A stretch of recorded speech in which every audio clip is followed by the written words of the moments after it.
Good evening বন্ধুরা, কেমন আছেন আপনারা সবাই? আশা করি খুব ভালো আছেন, আমিও খুব ভালো আছি। এই যে সন্ধ্যার সময় ছেলেকে পড়াশোনা করিয়ে চলে এসেছি রান্নাঘরে রাত্রিরের খাবারের আয়োজন করব হচ্ছে ছোলার ডাল করব আর রুটি করব। সেইটারই ছোটোখাটো একটা প্রিপারেশন করি। ছেলে ওইখানে বাইরে খেলা করছে। ছোলার ডালটাকে সিটি দিতে বসিয়ে ফেলেছি, এবার আমি এখানে আটাটা মেখে নেব। আপনারা রাতের বেলা কে কী খান আমাকে কমেন্ট বক্সে বলবেন কিন্তু। এই যে দেখুন, আমাদের এখানে ব্যাঙ্গালোরে এত গরম পড়েছে, থাকাই যাচ্ছিল না। হঠাৎ করে আজকে একটু স্বস্তির বৃষ্টি হলো। আগে যখন এসেছিলাম, মানে মোটামুটি 2 বছর হয়ে যাচ্ছে আমি এসেছি, এখানে এতটা গরম পড়েনি কোনো সময়, আমি তো দেখিনি। গরমের সময়ও ফ্যান 3-4 দিয়ে কাঁথা গায়ে দিয়ে শুতে হতো। এখন মোটামুটি এইবার বছর খুব গরম পড়েছে, গরমে তো থাকতেই পাচ্ছিলাম না। যাক, আজকে তো বৃষ্টি হলো একটুখানি, বৃষ্টিটা হয়ে একটুখানি ঠান্ডা হয়েছে চারপাশটা। আর কি, এই বৃষ্টি কতক্ষণ থাকবে? যা গরম পড়েছে, দেখা যাবে রাত্রিবেলাতেই আবার গরম শুরু হয়ে যাবে।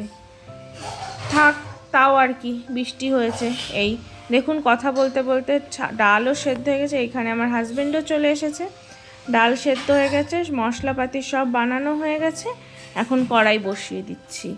কড়াইটাতে একটুখানি সাদা তেল দিয়ে দেবো। সাদা তেল দিয়ে একটু জিরে ফোড়ন দেবো, একটু গরম মশলা ফোড়ন দেবো। গরম মশলার মধ্যে ওখানে একটুখানি এলাচ, দারচিনি থাকবে, আর হচ্ছে তেজপাতা আর শুকনো লঙ্কা ফোড়ন দিয়ে দেবো। দিয়ে আলুটা দিয়ে ভাজা ভাজা করে নেব।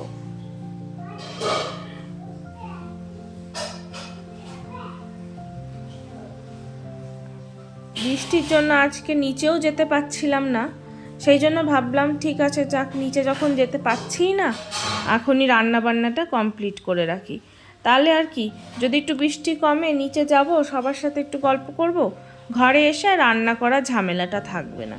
সেই জন্য রান্নাবান্না করেই তারপরে নিচে যাব, যদি বৃষ্টিটা কমে। আসলে ছেলেটাও আমার একটু নিচে গিয়ে খেলতে পারবে, না হলে ও ঘরে বসে বসে একটুখানি খ্যান খ্যান করতে থাকে। নিচে নিয়ে গেলে ওর মনটাও একটু ভালো হয়, ফ্রেশ হয়, আর বাচ্চাদের সাথে খেলতেও পারে। দেখুন, এখানে একটুখানি আদাও ঘষে দিয়ে দিয়েছি আমি, নুন হলুদ সব দিয়ে দিয়েছি। আর দেবো সামান্য একটু জিরে গুঁড়ো দিয়ে সামান্য একটু জল দিয়ে আমি মশলাটাকে ভালো করে কষিয়ে নেব।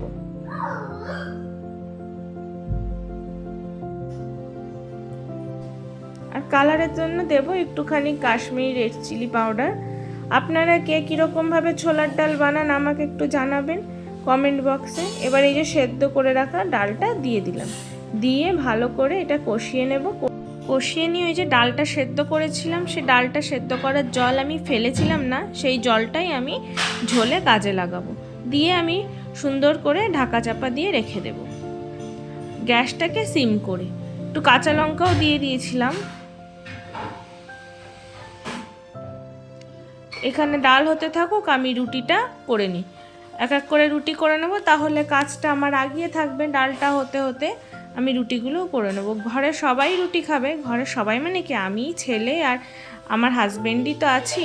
আটা একটু বেশি করেই মাখা ছিল, এটাকে আমি ফ্রিজে রেখে দেবো। সকালবেলা যখন হাজবেন্ড অফিসে যাবে, তখন সকালে জলখাবারে কাজে লেগে যাবে।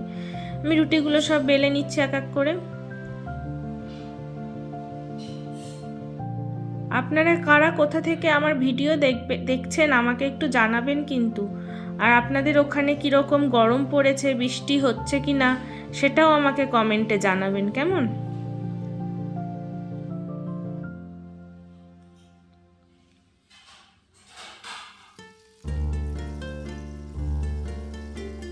দেখুন, আমার ডালটাও হয়ে গেছে, কত সুন্দর কালার এসছে দেখুন। আর আলুটাও সেদ্ধ হয়ে গেছে। খেতে তো ফাটাফাটি হয়েছিল। আমি একটু দেখে নিচ্ছি লবণ হয়েছে কি না। সব ঠিকঠাক আছে। নামানোর আগে একটুখানি আমি গরম মশলা দিয়ে দেব, আর একটুখানি মানে কি 1/4 টিস্পুন মতো গরম মশলা দিয়ে দেবো, আর সামান্য একটু চিনি দিয়ে দেবো। চিনিটা অপশনাল, আপনারা চাইলে দিতে পারেন, আবার নাও দিতে পারেন, কোনো অসুবিধা নেই। চিনিটা দিলে কি একটু টেস্টটা বাড়বে। চলুন এবার আমরা আমাদের রাতের খাবারের প্লেটটা বানিয়ে ফেলি। এখানে রুটি আছে, সাথে ছোলার ডাল যেটা বানালাম, একটুখানি দই আর শসা। আমরা তো ডিনার করে ফেলছি এখনই। এই আমাদের রাত্রির ডিনার। আজকের মতো এইটুকু। Tata, good night. ভালো লাগলে ভিডিওটা লাইক, শেয়ার, সাবস্ক্রাইব করে দেবেন।